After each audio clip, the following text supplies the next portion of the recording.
سوائے ابلیس کے جہاں میں سبھی تو خوشیاں منا رہے ہیں. اچھا یہ شعر ہے نا, یہ وہ لوگ پڑھتے ہیں, لیکن یہ جو پاکستان کے موجودہ حالات چل رہے ہیں نا, اس میں پاکستان کی پوری دنیا میں عزت ہو رہی ہے, لیکن سوائے ابلیس کے جہاں میں سبھی خوشیاں منا رہے ہیں. کچھ لوگ ایسے ہیں ان کو نہیں سمجھ میں آ رہا, ہے کیڑے ہی نکالے جا رہے ہیں. بھائی سیاست میں اتنا آگے مت جاؤ, نہ کسی کے عشق میں نہ کسی کی دشمنی میں. انڈیا کا میڈیا دیکھو پاگل ہو گیا. انڈیا سر پکڑ کے رو رہے ہیں کہ یار ہو کیا گیا. ایک ملک جس کو ہم نے اتنا دبایا, اتنا گرایا, مہنگائی میں ڈالا, اس کو جنگ مسلط کی اس کے اوپر, اور آج ساری دنیا اس کو کیا کر رہی ہے, سلوٹ. اب تو میم بننا شروع ہو گئی ہیں. ایک میم آئی ہے بڑی زبردست, ایک آدمی آرمی چیف بنا ہوا ہے پاکستانی نا, ٹوپی پہن کی ہوئی ہے. ہاں ملیشیا سے کوئی پھڈا چل رہا ہے تمہارا, ابھی ٹائم نہیں ہے میرے پاس, میں ذرا ایران کا مسئلہ نمٹا رہا ہوں, ابھی ٹائم نہیں ہے. بڑا زبردست میم بنائی ہے اس نے. سعودی عرب بادشاہ کا فون آیا, واللہ ہادا واللہ پریشانی, واللہ ٹینشن ایران. اس نے کہا آج اتوار ہے, چھٹی والا دن ہے, پیر کے دن رابطہ کریں آپ. یہ بھرم ہے پاکستان کے بھائی. ابھی ڈونلڈ ٹرمپ کہہ رہا ہے بھائی بتا اگر ماروں, ابھی ایران پہ اٹیک کروں, بڑکیاں میں نے بہت لگا دی ہیں, ٹویٹ بھی کر دیا ہے, ماروں, لیکن ڈر یہ بھی ہے کہ وہ بھی مارے گا پھر. تو جناب حافظ صاحب ذرا بتائیے. حافظ صاحب کہہ رہے ہیں ادھر ٹھہر جائے, سسرال سے میرا فون آیا ہوا ہے, مجھے ذرا کام سے جانا ہے, قرآن خوانی نمٹا کے آ رہا ہوں میں. کل 5:06 پہ آپ رابطہ کیجیے, اور ٹائم پہ آنا, ورنہ کوئی گارنٹی نہیں. یہ چل رہا ہے پاکستان. پہلی دفعہ اتنی عزت ملی ہے بھائی. سوائے ابلیس کے جہاں میں سبھی تو خوشیاں منا رہے. لیکن کچھ لوگوں کا دماغ خراب ہو گیا ہے, کچھ صحافی ایسے ہیں پاگل ہوئے ہوئے ہیں. ابے تو ڈونلڈ ٹرمپ اور ان کی پہلے سے ملی بھگت تھی, ابے یہ تو پہلے سے گیم کھیلے ہوئے تھے انہوں نے, بس کر دو یار. انڈیا کو دیکھو کیسا بوکھلا گیا ہے, وہ پاگل ہو گیا انڈیا. یہ جو ہم نے جنگ جیتی ہے ہندوستان سے, پھر اور بھی محاذوں پہ ہم جنگ لڑ رہے ہیں, وہ بھی جیت رہے ہیں الحمدللہ. اور سعودی عرب ہماری طاقت کو دیکھ کے ہم سے اتحاد کر رہا ہے حرمین بچانے کے لیے, اور بہت سارے ملک ہم سے رابطہ کر رہے ہیں. لوگ یہ سارا کریڈٹ دیتے ہیں آرمی چیف کو. میں یہ سمجھتا ہوں کہ یہ ظلم ہے. یہ آرمی چیف کو کریڈٹ یقیناً جاتا ہے, لیکن یہ پوری فوج کو جاتا ہے. اس میں ہماری ایئر فورس بھی ہے, ہمارے جو جوان ہیں جو آگے بارڈر پہ قربانیاں دے رہے ہیں. آپ کے پاس جان دینے والے فوجی نہ ہوں تو اکیلا آدمی کیا کر سکتا ہے. لیڈر کا حوصلہ جب بڑھتا ہے, جب اسے پتا ہو کہ میرے جو جوان ہیں وہ ہلکے نہیں ہیں, تو اپنے بیانات میں, اپنی تقریروں میں, اپنی پوسٹوں میں ان فوجی جوانوں کو بہت زیادہ ہائی لائٹ کیا کرو. دیکھو نبی صلی اللہ علیہ وسلم بدر کے موقع پر آپ پر ایک طبعی خوف تھا. طبعی خوف تو انسان پہ ہوتا ہے کہ وہ 1000 ہیں اور ہم کتنے ہیں, 313, کیسے لڑیں گے. ایک انصاری صحابی کھڑے ہوئے, عرض کیا یا رسول اللہ, ہم وہ لوگ نہیں ہیں بنی اسرائیل کہ جب طاقتور دشمن دیکھا بنی اسرائیل نے تو موسیٰ علیہ السلام سے کہا اذهب انت وربک فقاتلا انا ہاہنا قاعدون, آپ جاؤ آپ کا رب جائے, لڑے, ہم یہیں بیٹھے ہوئے ہیں. یا رسول اللہ ہم وہ بنی اسرائیل نہیں ہیں کہ طاقتور دشمن کو دیکھ کے بھاگ جائیں. آپ ہمیں آگ میں چھلانگ لگانے کا حکم دیں گے تو بھی ہم چھلانگ لگا لیں گے. نبی صلی اللہ علیہ وسلم کو کیسا حوصلہ ملا ہوگا یہ تقریر سن کے. تو جو بھی بھائی فورسز کا لیڈر ہوتا ہے, چیف ہوتا ہے, نیچے والے لوگوں میں دم ہوتا ہے تو اس میں بھی دم آتا ہے. ایک بڑا زبردست مقولہ ہے عربی کا, للساعد بالسیف انما السیف بالساعد. بڑا زبردست مقولہ ہے. کہتے ہیں بازو میں طاقت تلوار سے نہیں آتی ہے. نہیں آئی سمجھ میں, اللہ کرے کھوپڑی شریف میں آ جائے. بازو میں تلوار کی وجہ سے طاقت نہیں آتی, تلوار کے لیے بازو کا مضبوط ہونا ضروری ہے. تلوار کسی کام کی نہیں ہے اگر اس کو کسی کمزور ٹی بی کے مریض نے پکڑا ہوا ہے, کسی عورت کے ہاتھ میں ہے, وہ کسی کام کی نہیں ہے, اس سے گائے بھی ذبح نہیں ہو سکتی. تو بازو مضبوط ہوتا ہے تو پھر تلوار طاقتور. تو یہ جو ہمارے جوان بارڈر پہ لڑ رہے ہیں اور بے تحاشا قربانیاں دے رہے ہیں, ان کے حوصلے ہیں, ان حوصلوں کی وجہ سے سربراہوں کا بھی حوصلہ بلند ہوتا ہے. تو یہ کریڈٹ ان کو بھی جانا چاہیے, بلکہ ان کو تو زیادہ جانا چاہیے. بہت قربانیاں دی ہیں, اس کے بعد جا کے یہ حالات ہوئے ہیں. جو فورسز کی قربانیاں ہیں وہ میڈیا پہ آتی نہیں ہیں. پوری دنیا اپنی فورسز کی قربانیوں کو ہائی لائٹ نہیں کرتی ہے. اس میں خطرہ ہوتا ہے کسی کی حوصلہ شکنی نہ ہو, قوم کا امیج, قوم کا جو حوصلہ ہے مورال ڈاؤن نہ ہو. لیکن حقیقت یہ ہے کہ بہت قربانیاں دی ہیں, اس کے بعد جا کے یہ حالات ہوئے ہیں. تو کچھ اچھے دن دیکھنے کو مل رہے ہیں. لیکن وہی بات ہے, کچھ لوگ کہہ رہے ہیں دیکھتے ہیں بھی کتنے دن چلتا ہی ہے, دیکھتے ہیں.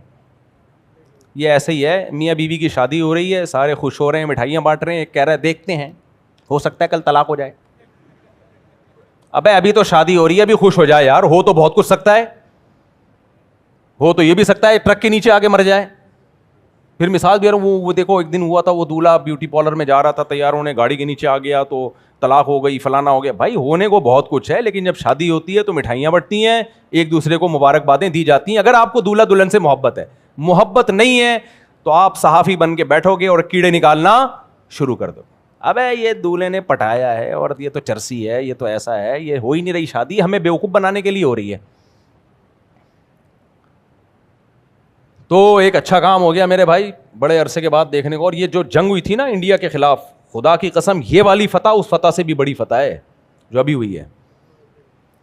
ابھی تو ہم 2 دن میں سعودی عرب میں رہا ہوں نا, وہ لوگ مان رہے ہیں, سعودی مان رہے ہیں یار زندہ باد پاکستان.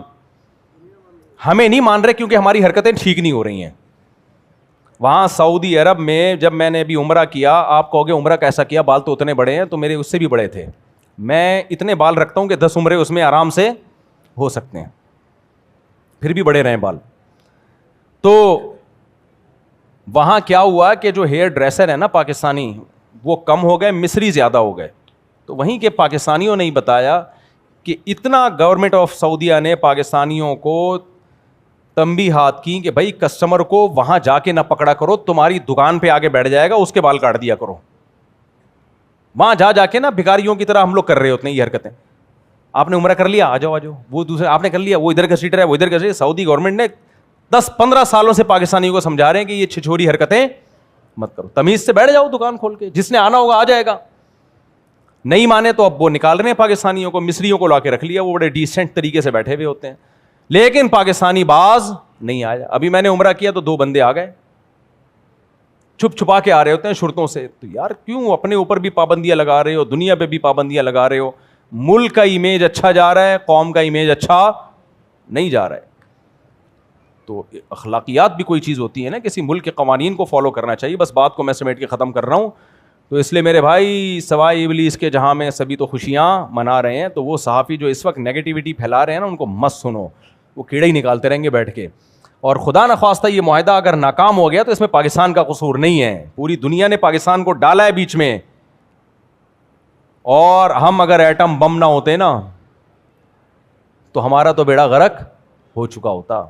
اور بعض تبصرہ نگار یہ بھی کہہ رہے ہیں دنیا میں اب راج صرف وہی کریں گے جن کے پاس ایٹم بم ہے, جن کے پاس بم نہیں ہے ہو گئے, پروگرام اڑ گیا.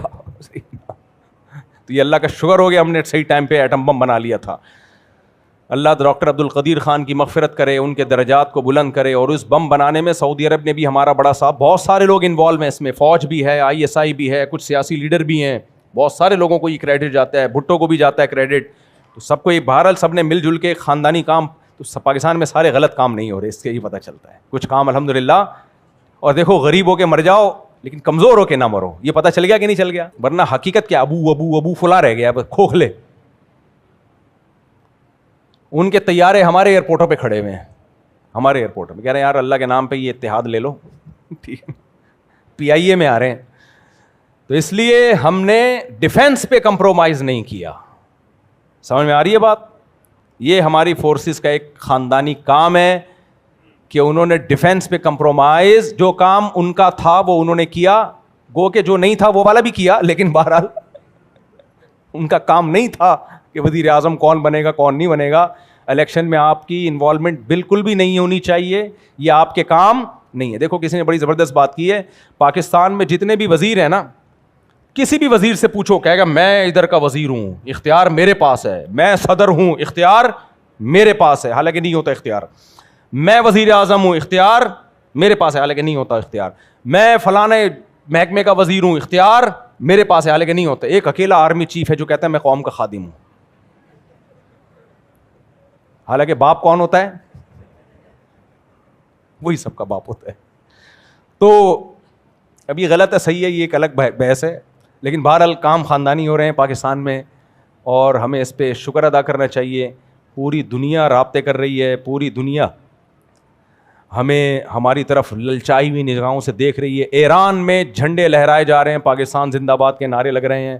حضرت مفتی عبدالرحیم صاحب نے چند دن پہلے بیان دیا تھا کہ نوبل انعام جو ہے یہ جنرل عاصم منیر کو ملنا چاہیے. تو لوگوں نے بہت نیگیٹو کمنٹ کیے کہ یہ سرکاری پٹھو فلانے. اصل میں بات یہ ہے کہ اپنے ملک سے محبت کا جو بھی اس وقت دعویٰ کرے گا نا, تو اس کو لوگ درباری سرکاری ہی کہیں گے, کیونکہ کھوپڑی کیا ہو چکی ہے, خراب ہو چکی ہے. یار اگر ہمارے سربراہ کو نوبل انعام اور ملنا چاہیے, ہم انڈیا کی اس سے زیادہ ٹھکائی لگا سکتے تھے. ہم نے 2 گھنٹوں میں بس لگا کے بند کر دیا اس کو, ورنہ اور بھی مار سکتے تھے. لیکن پاکستان بدامنی نہیں چاہتا, تو اس لیے انعام ڈونلڈ ٹرمپ کو نہیں ملنا چاہیے, انعام ہمیں ہمارے سربراہوں کو ملنا چاہیے. بھلے آپ کے ہمارے ان سے 10 اختلافات ہوں, اختلافات ہوتے رہتے ہیں, زندہ قوموں کا کام ہے اختلاف کرنا, لیکن انصاف کی بات یہ ہے کہ جو اچھا کام ہو اس کو اچھا ماننا چاہیے. سمجھ میں آ رہی ہے بات؟ باقی جو لوگ الیکشن میں ہارے ہیں میں ان سے پھر دوبارہ تعزیت کرتا ہوں. مجھے پتا تھا ان کے ہارنے کا تھا نہیں, ان کو جیتنا تھا. کچھ کو تو میں نے جتوانے کی کوشش کی, پھر بھی ہار گئے وہ. تو وہ ہوتا رہے گا, کیونکہ آرمی چیف قوم کا خادم ہوتا ہے, اس کے ہاتھ میں بیچارے کے ہاتھ میں کچھ بھی نہیں. خیر بہرحال تو اللہ تعالیٰ سمجھنے کی عمل کی توفیق عطا فرمائے. وما علینا الا